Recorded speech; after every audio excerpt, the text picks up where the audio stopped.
This question asks which bond line structure best represents the Newman projection as shown in the specific conformation below.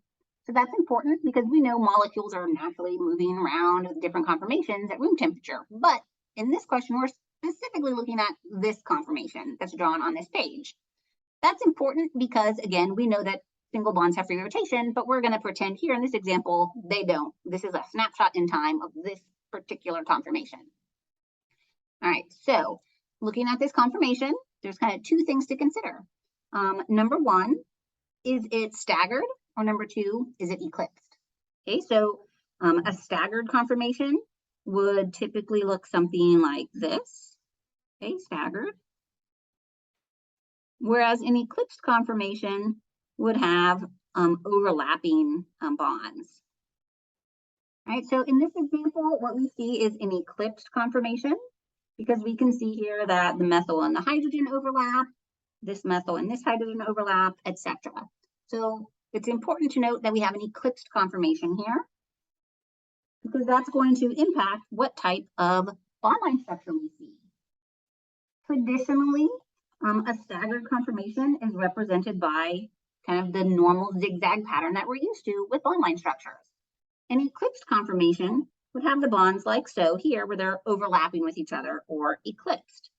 So that's going to help us a little bit when we look at our answer choices because we can rule a couple out right away. We can rule out one and we can rule out two.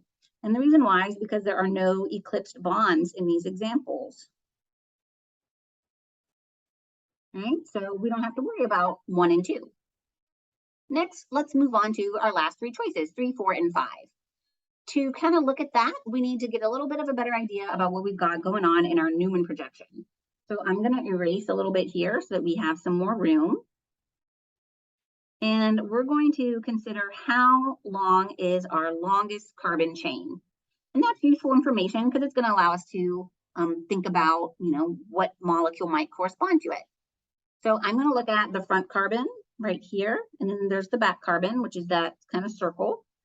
On the front carbon, we're going to look for the longest chain. So the longest chain is this ethyl group, and then in the middle, we're going to have a 3. The 3 is the front carbon. Okay, the back carbon becomes 4, and then we look for the longest chain on the back carbon, which is again an ethyl 5, 6.